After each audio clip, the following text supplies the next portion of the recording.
This is I Sank Molly Brown, and you're listening to the Literati Records podcast.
Welcome to episode 98 of the Literati Records podcast.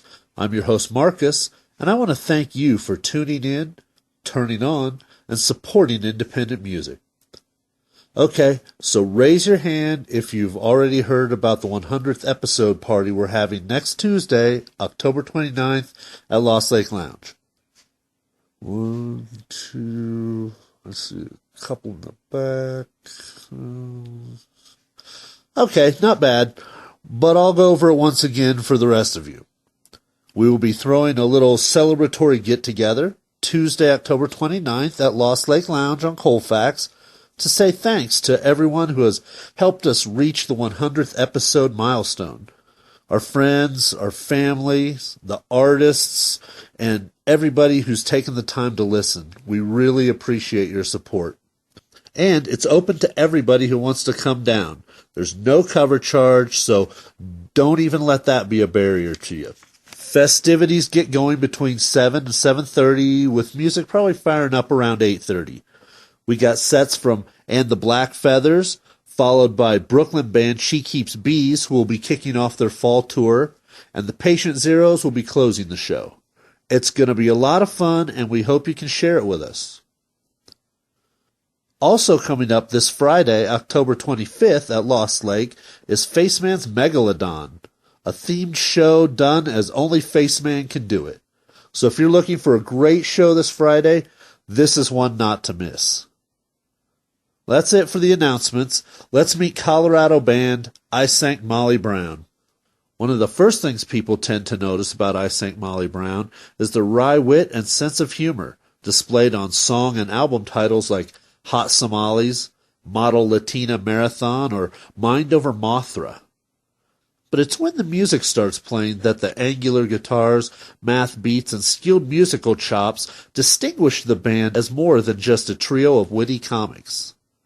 Though often referred to as musicians, the songs in the Sank Molly Brown playlist are still very accessible and very tuneful. All of the music on today's show is from the 2013 release Mind Over Mothra and available on their Bandcamp page. You can also find a complete track listing for today's episode in the show notes on our website at www.literatirecords.com. Now, enjoy some time getting to know Sank Molly Brown. All right, well, I'm down here at Larimer Lounge with my guests, Sank Molly Brown. Woo! Be playing tonight, opening for Terra Mellos. Mm-hmm. And Zorch as well. They are both from California. Yeah. Well, let's start on my left here and get names and instruments. I'm Caleb Tardillo, and I play guitar and bass mostly, and a little drum in there as well.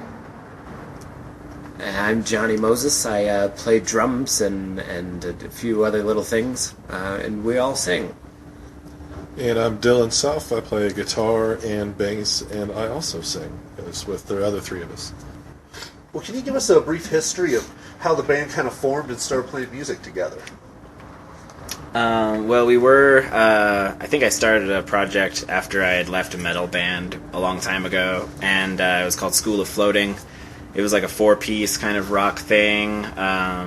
Johnny was the drummer. It was really soft, like, I don't know, girl vocal rock kind of stuff, but it wasn't really quite as aggressive as we wanted. And then our vocalist moved, and then our bass player quit, and then now we're kind of here.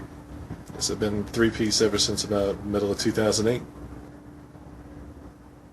Cool. Well, if you had to use one word to describe your music, what would it be? This is going to be like some sort of like psychological test. I see my father. I'm going to go with mopery, which is exposing yourself to a blind person. I can see that. Defenestrating? Therefore, I am not blind. Oh, you can see it? Sorry.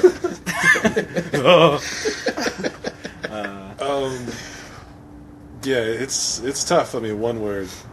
If you had 3, it might be easier, but, smart and silly, I think, would probably be the closest I could come.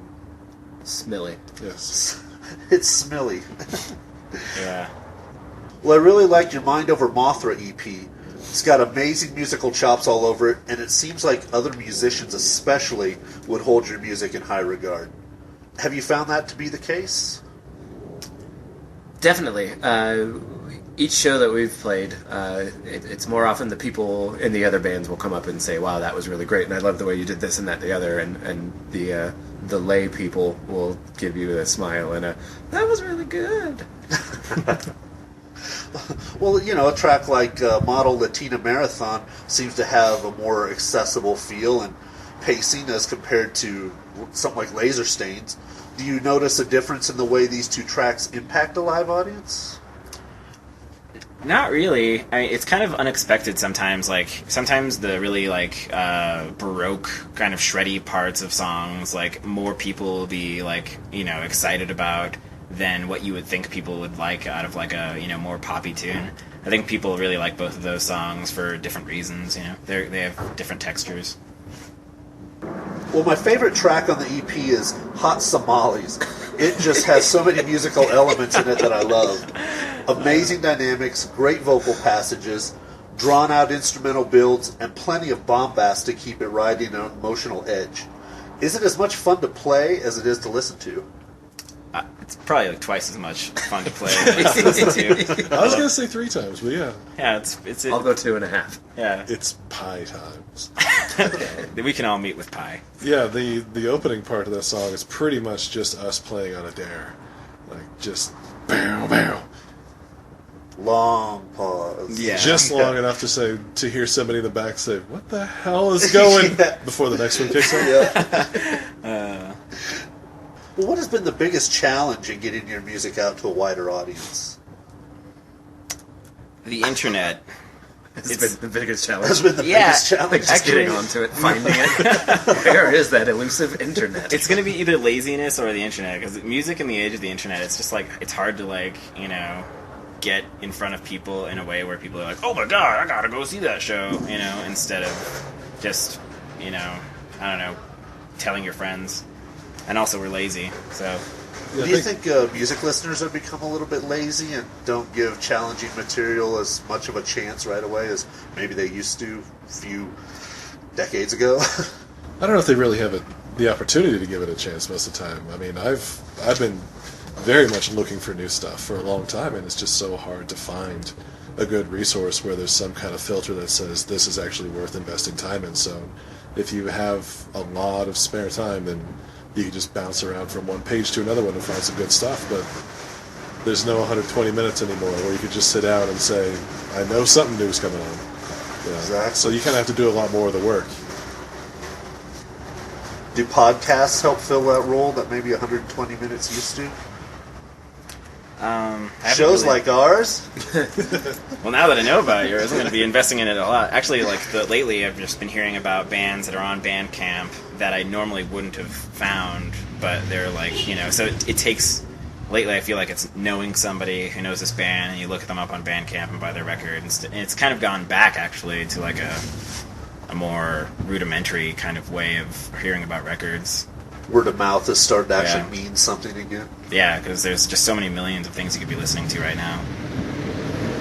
In a way, it's kind of returning back the way it was before there was any such thing as a rock star. I mean, Elvis and all those guys, they kind of invented it as they were going around, and so you have to have the commitment of going out to a venue and saying, I don't know what's coming in tonight, but I'm going to watch. Well, who are some other local artists that you think our listeners should check out? There's definitely El Toro de la Muerte. They're out of Colorado Springs. Great music, really nice guys, and just, I mean, it's a little bit poppy, but the edge is there, and more than anything, and just watching those guys is one of the funnest things you will ever do. You don't even have to know their songs to know that everyone around them is having a really good time. It's just good entertainment all around. Definitely. Yeah, they're fantastic. Groups like The Outfit are really doing some interesting things. Accordion Crimes are old friends of ours, and it's been really amazing watching those guys develop over the last couple of years. Those are probably two of my favorite local bands for sure. Yeah, there's a couple newer bands that I've been really into lately. American Haiku is one of the guitarists from I can't remember what band he used to be in, but he's incredible, and they're really great, kind of a younger emo group, emo core kind of stuff. And then Muscle Beach is a brand new band that is really, really great. Just really, really heavy. They're just loud and heavy. That's their thing. That's great. Well, what track off Mind Over Mothra should we close this interview with? Do you guys have a favorite? Oh, it sounds like you liked Hot Somalis, and it's fun to say Hot Somalis. Definitely. Yeah, I say You should follow your heart and go with hot tamales. Hot Somalis it is. Sexy. Well, guys, thanks a lot for taking time to meet with us. It's been a pleasure getting to know you a little bit better. Have an awesome show tonight, man. Thanks I so much, appreciate Mark. it. The pleasure's been ours.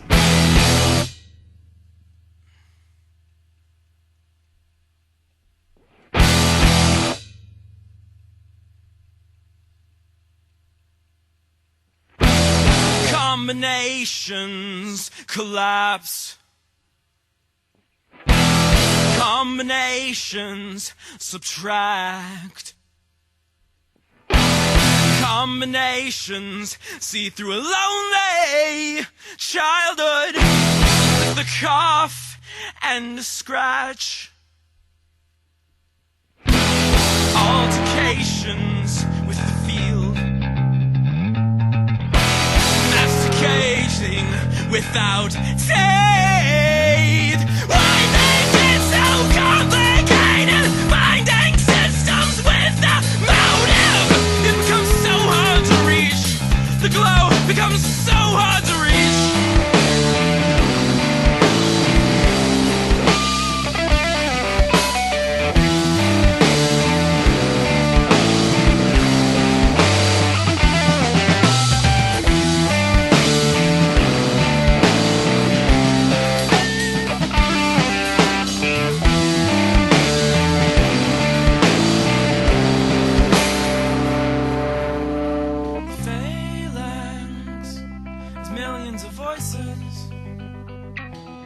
Down in our marrow, down in our guts. We are the children of Moses, orphans and posers, down on our luck. We have all that's left of the world you left behind.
Down in our marrow, down in our guts. We are the children of Moses, orphans and posers, down on our luck. We have all that's left of the world you left me, the world you left behind, behind.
unfinished.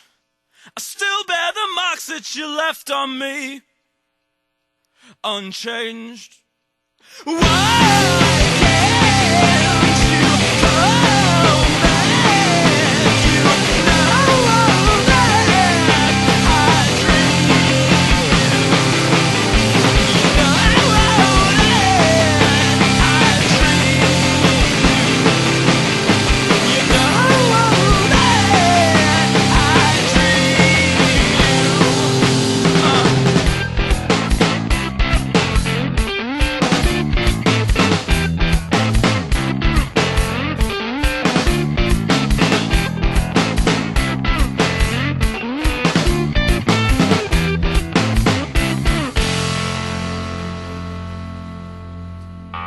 I still have the novel you lent me, every word.